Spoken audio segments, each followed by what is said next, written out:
আসসালামু আলাইকুম। এক্সারসাইজ 5.3 থেকে কোশ্চেন নাম্বার 7 সলভ করব।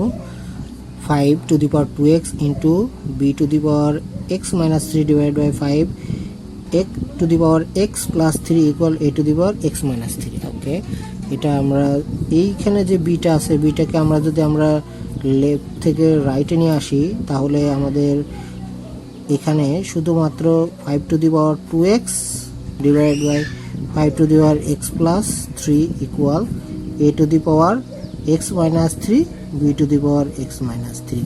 ওকে, এখন দেখো আমরা এই 5টাকে যদি উপরে নিয়ে যাই ডিনোমিনেটরটাকে, তাহলে ওখানে মাইনাস হয়ে যাচ্ছে।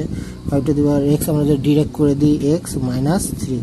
এখানে আমাদের a আর b টাকে যদি আমরা ব্র্যাকেটে নিই, a বাই b কে, দেখো পাওয়ার কিন্তু সেম।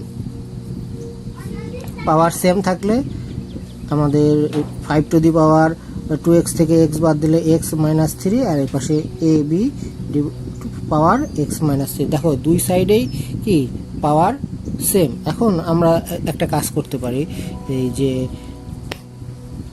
বোথ সাইডেই আমরা সেম জিনিস দিয়ে ডিভিশন করতে পারি। সাপোজ ধরো আমরা 5/x minus 3 divided by a by b to the power x minus 3।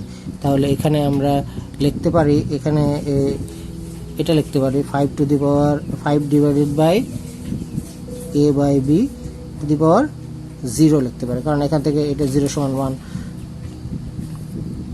ওকে, এখন দেখো এখানে পাওয়ার কি সেম।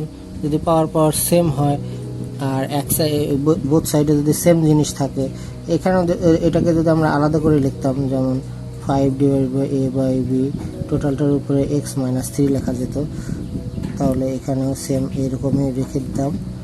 একটা লাইন বেশি করলে দেখো আমাদের এখানে ভ্যালু আসলো কত, x minus 3 ইকুয়াল 0। সো আমাদের x এর ভ্যালু কত আসলো, এখানে 3 আসলো। ঠিক আছে, আশা করি বুঝতে পারছো। ছোট্ট একটি ম্যাথ, খুব কম সময়ের মধ্যে সমাধান হয়ে গেল। ধন্যবাদ সবাইকে।